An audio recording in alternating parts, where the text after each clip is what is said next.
In the land of the pharaohs, where gods walked among mortals and secrets were etched in stone, a story was lost to the sands of time.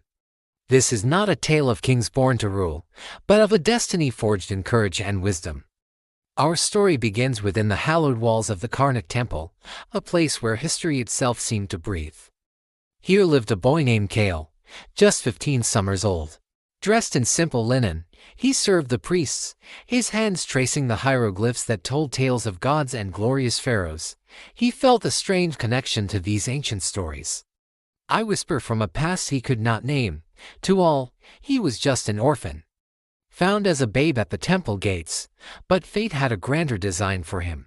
One dawn, as the first rays of his sun chariot kissed the Nile, Kale was sent to clean a long-forgotten chamber.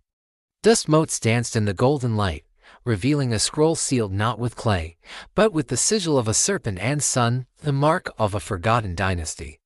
His heart pounded as he unrolled the brittle papyrus.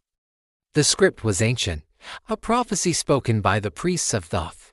It foretold of a time of shadows, when a leader would be chosen not by the blood of kings, but by the purity of his heart and the strength of his spirit. The prophecy spoke of a child, marked by a scar shaped like a lotus, who would unite the two lands and usher in an age of enlightenment. Kale's hand instinctively went to his shoulder, to the lotus-shaped birthmark he had hidden his entire life. A wave of fear and wonder washed over him. Could it be? Was this his destiny? That night, his sleep was a canvas for divine visions. He saw Anubis, the guide of souls, who showed him not the path to the afterlife, but the path to his own inner strength. He saw Horus, the falcon god, whose eyes held the fire of leadership. He woke not as a boy, but as someone standing on the precipice of greatness. He now understood that the gods were not just figures on temple walls, they were guiding forces within him.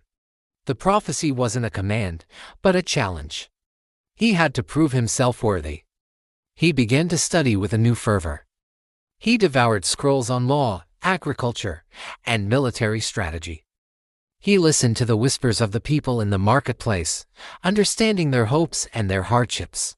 He learned that true power wasn't about wearing a crown, but about lifting the burdens of others.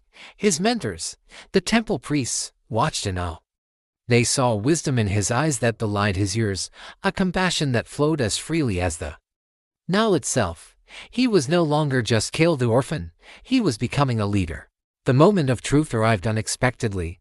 A great dispute over water rights threatened to plunge the powerful regions into civil war. The current pharaoh, old and weary, could not find a solution.